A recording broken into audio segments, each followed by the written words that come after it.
And Chair, the only advice I want is that that meeting that we reschedule has to happen after the status report has been given and when the auditor has actually had opportunity to look at those things. Look at the projects on the ground, that is what. Yeah, so I'm imagining that there will be a schedule of projects, maybe the amount, the cost of the project, when it started, amount spent, you know, status of implementation, maybe 50%, 60%, you know, that project given to that schedule, given to the auditors and a copy to our secretariat, so that then you can use it to write our report. Governor, your closing remarks. Thank you so much, Chair. I want to take this opportunity. So maybe let me just put, can you put that in like 14 days? Can you give that? Chair, I want to confirm that already the only challenge that we had is that the auditor said it came to him just a few days ago before the format is prescribed. So what I want to confirm that it's already with the auditor. We can update it and give it to him within the 14 days. In the format prescribed. And then with the format prescribed by the auditor, and then he can be able to proceed. Luckily, he's on the ground now. Therefore, he can actually, when he's doing his routine report, audit for 24-25, he can be able to combine another report on the same, Chair. Right. So, Chair, just to close, I want to take this opportunity on behalf of my team and on behalf of the great people of Elgeyo Marakwet to thank this committee. It's unfortunate that we didn't look at the other report, but I want to confirm to you that the suggestions that were given to us by this committee, not entirely, but we have really made tremendous progress, tremendous, and I will even point out, and I should thank the National Treasury, that the last time we were here, we had a huge variance between IFMIS and in our financial statements, and we have resolved with National Treasury as we speak. But because of the guidance of this good committee, led by your able chair, we have done tremendous progress as Elgeyo Marakwet. We are not where we were last year, and want to confirm that even as we come back, we will ensure that all that we progressively comply in some of the things. We also want to thank the Auditor General's Office and the COB for the guidance they have been giving us progressively to capacity build our team.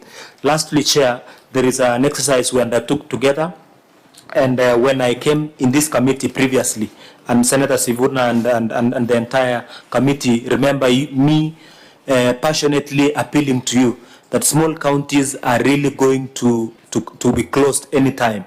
And Chair, even if we didn't reach what we wanted, you demonstrated goodwill as the Senate to protect the small counties by giving us an affirmative.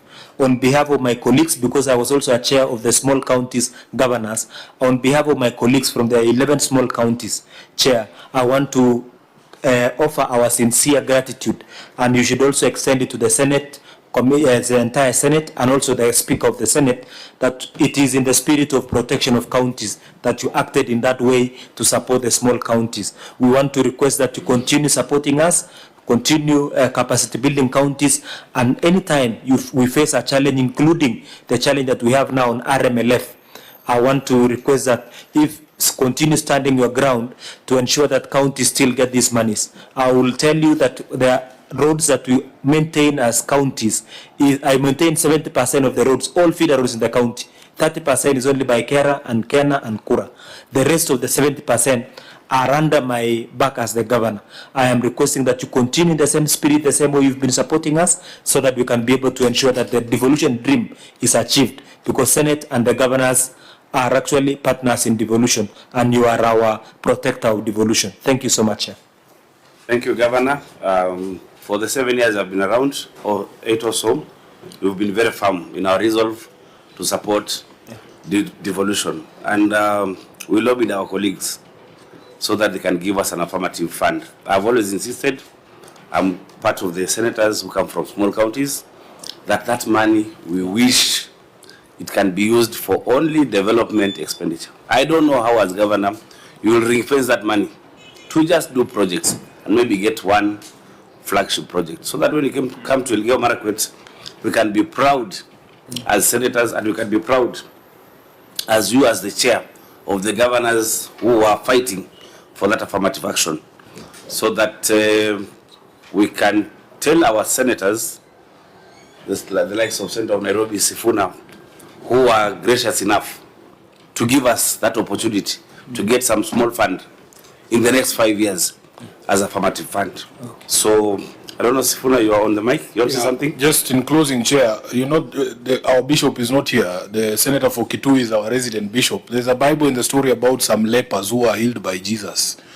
And only one of them came back to say thank you. Governor, you are the only one of those small counties who has come here to say thank you. So I want to say that we appreciate that when we collaborate and work together and things work.